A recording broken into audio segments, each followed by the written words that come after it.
I've been looking for a book on masculinity that I could take seriously. Have I found it here with Men in Development? Before I get into my rating for the book, please like and subscribe and tell us what you think in the comments. This channel is the pick and mix of BookTube. There's something for everyone here. My ratings for this book are as follows: usefulness 80, engagement 90. This is very engaging book. We cover a wide range of topics and cultures. Depth 60, accuracy 60.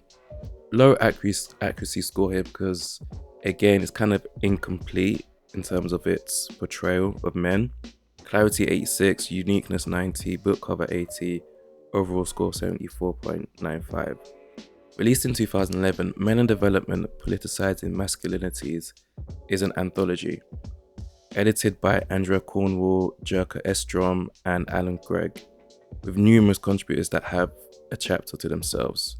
And these chapters are more like essays, which is essentially what an anthology or a multidisciplinary book is: a collection of essays, which again is my favorite kind of book.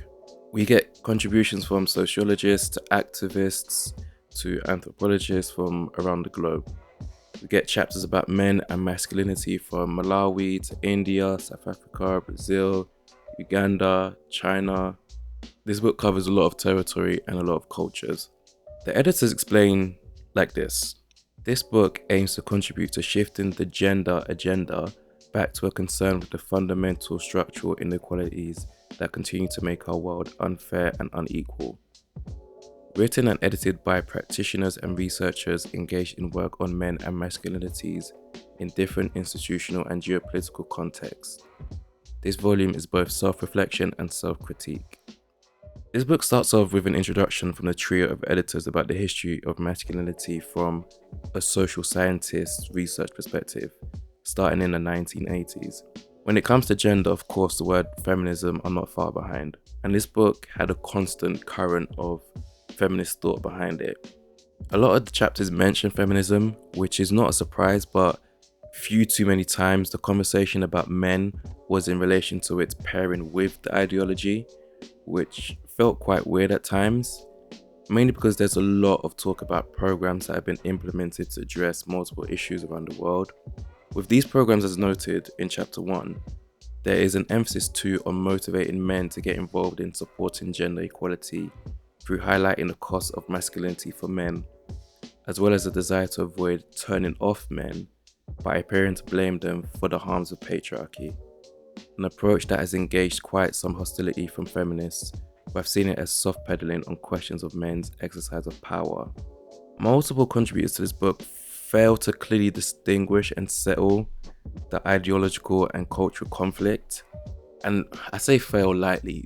They don't actually attempt to even do it, really.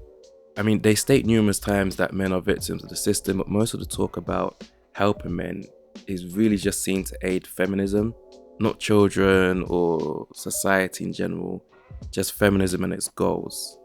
Later on, I'll touch on chapters that don't do this. And this seems to be a bit of the downfall in terms of the discourse about men's health, men's rights, gender equality, and feminism, womanism in general. It seems that a lot of the academics have sort of subscribed to feminism and are just attaching everything to aid that as much as possible. Everything outside of the scope of what feminism and womanism is trying to do doesn't seem to be legit. And that comes up sometimes in the book as well, and just how the portrayal of men and masculinity is.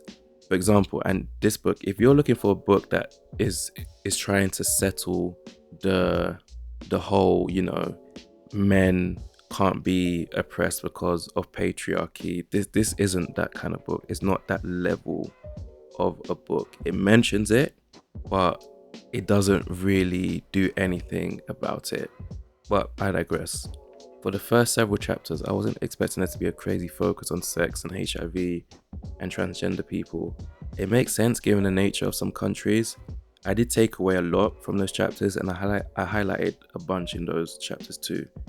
There were some diabolical displays of masculinity in those chapters from people the contributors had talked to and studied, which, to be fair, is needed because there was all sorts going on. I didn't expect the focus to be what it was because this book is divided into 3 parts. The first one being embodiments and transgressions. 2 is structures, inequalities, violence, power. And 3 is engagements, changing masculinities. The consistency of the chapters didn't really steady until we got to halfway through the book, which is where part 2 started. Part 2 of the book is by far the strongest part of this book, and this book would have been rated a lot lower if it wasn't for the contributions of the researchers in this section of the book. This book went on a 4-chapter run from chapters 8 to 11, which was just really, really good.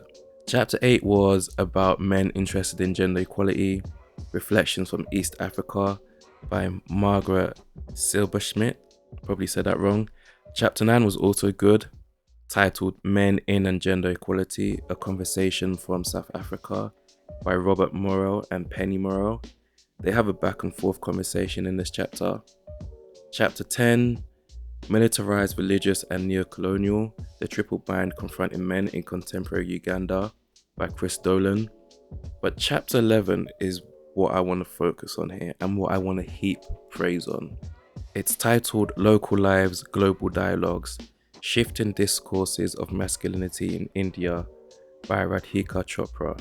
She says in South Asia, for example, there's a cultural expectation that sons will support older parents, particularly widowed mothers, an aspect of personal political practices that men as supportive partners' agendas needs to take on board. I begin from the view that male support has a culturally rooted existence and is not exclusively created by policy or programmatic interventions. This is at the start of her chapter, and when I saw this, I was like, okay, finally someone with sense. This is when I say like in the start of the review, I said I am looking for books on masculinity, and when I say that, I mean the practical side of it. Masculinity, us men, we are anything but practical, right? And so when Chopra really came with this, I was like, okay, let's see how this is going to pan out. Chopra talks about a few things in this chapter, including male social reformers in 19th century India. There's also a section called Servitude, Sacrifice and Support, which really opened my eyes. Chopra provides a very vital glimpse into a very important and neglected part of actual masculinity. It really made me think about just how vast and deep masculinity is and how certain aspects have to be tapped into it in accordance to certain situations. What I appreciated about Chopra is that her way of portraying masculinity is really about changing the discourse, and it's really actually helpful. I think a lot of feminists and anti-male and anti-masculinity sort of intellectuals and just fans, I guess, don't get that. Part 3 of the book was also good. I'd say it's better than part 1, but nowhere near the levels of part 2. Chapter 15, titled Women's Empowerment, What Do Men Have to Do With It?